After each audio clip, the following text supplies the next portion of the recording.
Today on episode 64 of the Be a Marketer podcast, it's another Ask Dave episode. And I'm answering your questions about how organizations with limited data can increase personalization and segmentation. This is the Be a Marketer podcast.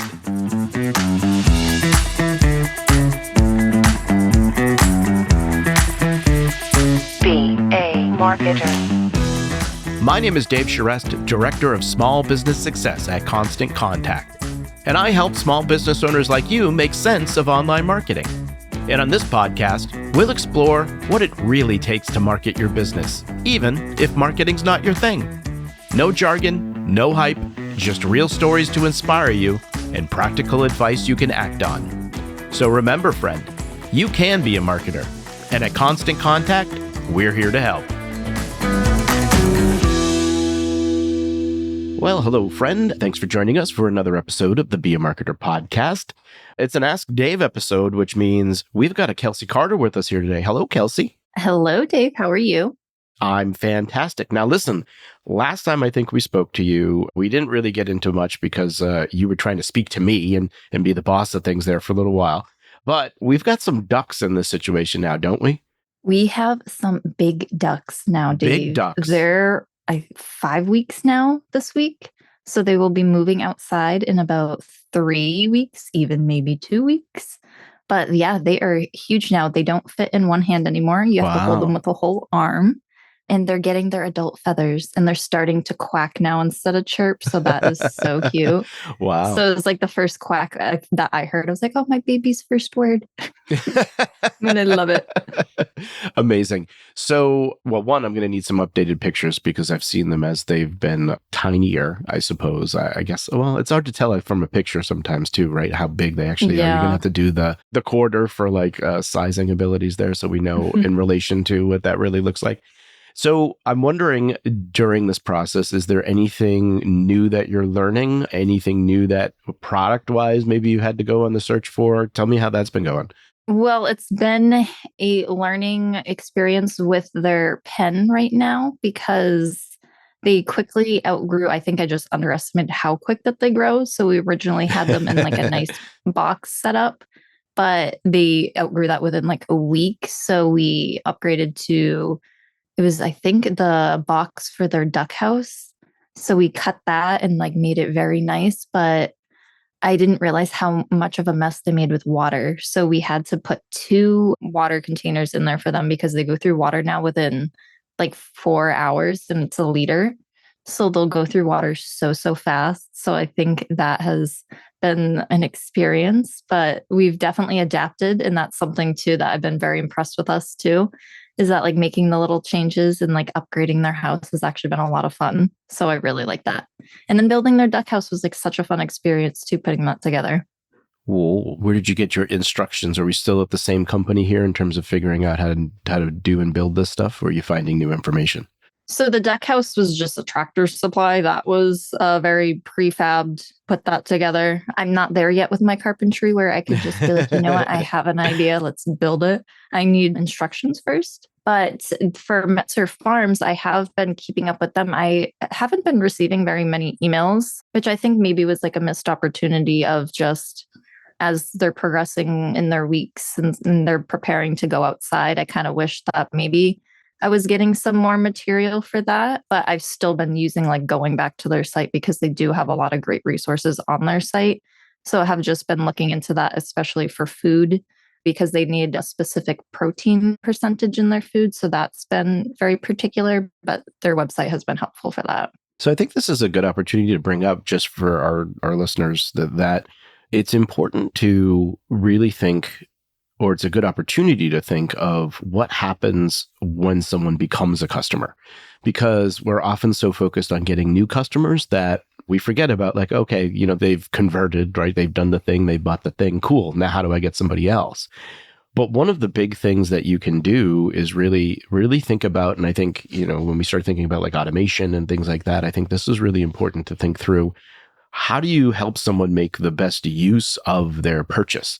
And if you can do that, that will often lead to other purchases or other referrals because they'll become more tightly ingrained in your business and what you do because you're helping them get the most out of the thing that they purchased from you. So I think you're a perfect case of this here where you've purchased the ducks, you've got the things, but now you're in it, right? You're in the heat of it and you've got all of these questions, you're learning all of these things. It would be great to, if they anticipated what those needs may be and put in the time to create something for you that helped guided you along that path that again, leads you to things that are probably things that you're going to need that you're finding out that you need or knowing or helping you anticipate that you're going to need that they may have products and services that you could purchase or use or get from them in order to help with those things. So something to keep in mind there. Real quick, give us your names again, because I don't know if we had all three names when the last time we spoke. Yeah, so we have Mango, who right now she's currently a little bit yellow, but she's been losing that and she's going to be white and fawn. So you can see her brown starting to come through now with her adult feathers coming in. And then we have Duck Duck, who is gray. And then we have my little goose, who is black. But it's funny, Duck Duck is actually getting black speckles on her. We've been noticing, so that's going to be really cute. Would you like to hear my nicknames for all of them? Oh, they've got nicknames too. I mean, of course. Okay. I feel like you can't just call them their names. Let's so I hear call it. Mango. She's Mango Tango. May, of course. Duck Duck I call her like Ducky and then like Duck Ducky and then Dee Dee. Okay. And then Goosey is my Goosey Goober. Goosey Goober. Oh, Yeah, a little, is that so- a SpongeBob reference? It is. See? She's my Goosey Goober. Awesome. Well, I can't wait to hear more about the trials and tribulations of your duckies. But let's get to our customer question today. What do we have? Yeah, so today we have a question from Courtney, a membership marketing specialist at a bureau that advocates on behalf of families with farms. Courtney asks, what tips do you have for increased personalization/segmentation for organizations with limited data? So this is an interesting question. And I think something that happens here, because I mean, thinking of the type of business that we have here, which is a bureau that advocates on behalf, and so it's a membership related type of organization.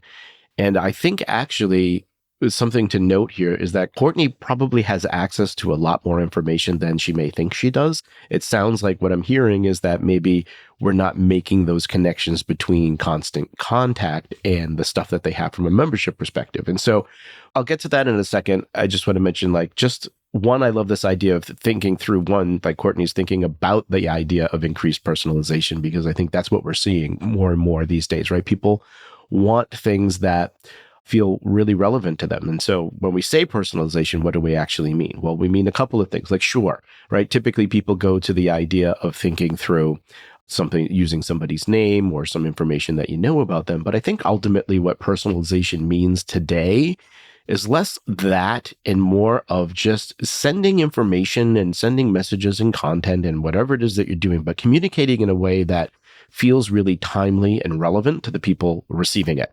And so some of the ways you can start thinking about, it's almost like this is why we talk about segmentation and why that's important, right? Because you're starting to think through the different groups of people, or the different things that may allow you to talk to them in a specific way. And so there's demographic data, of course, there's geographic data, there's behavioral data that you can start to collect and think through and start to process to help you kind of make decisions or know how to communicate with people. But I think I want to highlight that as a membership organization, you've got this data that just really needs to get to those contact records that I was mentioning. And so when you start thinking about what are the types of things that you're probably collecting as the organization that you are, right? You're probably collecting as people are signing up for a membership, you're figuring out what county that they're in, you're finding out whether they're an individual, are they part of a business, are they full-time farm, are they a part-time farm, are they an employee of the farm, or maybe they're just somebody that is, trying to help advocate as well, right? What is the company name? Where are they geographically? You have a phone number probably, right? You're getting whether or not they've even been referred by someone else to join an organization. And so you've got all of this information. You've just got to get that information within your constant contact records so that you can tie that stuff together. And that is oftentimes as simple as exporting that data, getting together a spreadsheet, and then uploading it to Constant Contact with the information that you have. And that email address that you have for people will be that kind of common factor. And so like, let's say you have email addresses in your Constant Contact account already. You can take that file that has an email address associated with it, which you'll have because you have that information, and then you can update the records. And so it will match the email addresses so you don't get duplicates of that, and then update those other fields that you're putting in there. Then once you've got this stuff in your Constant Contact account, that's really when you can start using the data that you have there to start creating segments, right? You can either do that manually, you can do it automatically, you can use our dynamic segments tool to really start thinking about, all right, use these factors and use that to create a list of people. And then you have all of these different ways that then you can start either marketing to, getting communications in front of the right people. Of course, you can start to do things within your emails like insert those details, right? So you could use, of course, somebody's name, but you can also use the county that they're in. And then you could send something specific to that county and say, hey, we see people with farms in this county are struggling with these issues. So here are some things to help, right? I'm just making things up here to think through how you might start to go about that. But those are all the types of things that you can do. You can even start to use dynamic content. So I'll use the county example again, right? Like let's say you're sending out one email to everybody, but you want to include a photo of a particular county in the people you know whose county it is, right? So you could say, here, insert this image of this county in this email where people that have this piece of information, they're in this county, right? So you can use one email, but multiple pictures, and only the email that is related to that county get shown. That's just an example there. And then I think, you start thinking about just automations too, right? So like, how do you create certain automations that are going to talk to specific people? So those are all the ways I'd really start to think about that. And you're saying, well, I guess I would add one other thing too. You can also allow people to kind of update their profiles as well. And you don't have to. Courtney's in a unique situation here where she's getting all of this information all at once and so has access to it. But if you don't have it, maybe you're another organization, you can think about collecting it over time, right? And you can also use the stuff that people are doing within your emails to get data as well. Like what are the things that they're interested in? And you can tie that to triggers within automations and all of that. So I think the big thing really, if we're thinking about just kind of recapping everything, it's about the personalization and segmentation is really all about that timely and relevance of the information and getting that to the right people. You probably have more data than you think, as I mentioned. So get that data into your contact records and then really start thinking about the ways that you can use that data. So I'm great. It's that Courtney has asked this question because I think that means like, yeah, I would like to do more with data. We just got to make that connection. And so we'll, of course, include some links in there for people. And I would say this for listener out there, do the same thing. Make sure that you're updating those contact records, right? The more you can do to really keep your contact list up to date, really the more valuable that it starts to become. You can even let contacts, as I mentioned, update their own profile information as well. And we'll include details in the show notes for that too. I want to mention one other thing. If you're just getting started with Constant Contact, if you're a new customer, make sure you check out our new customer hub as well. That's where you can find resources to get you started.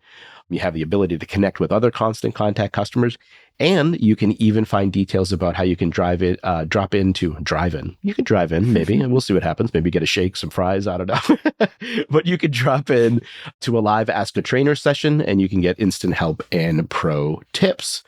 Kelsi, if people have a question for me, how do they send that in?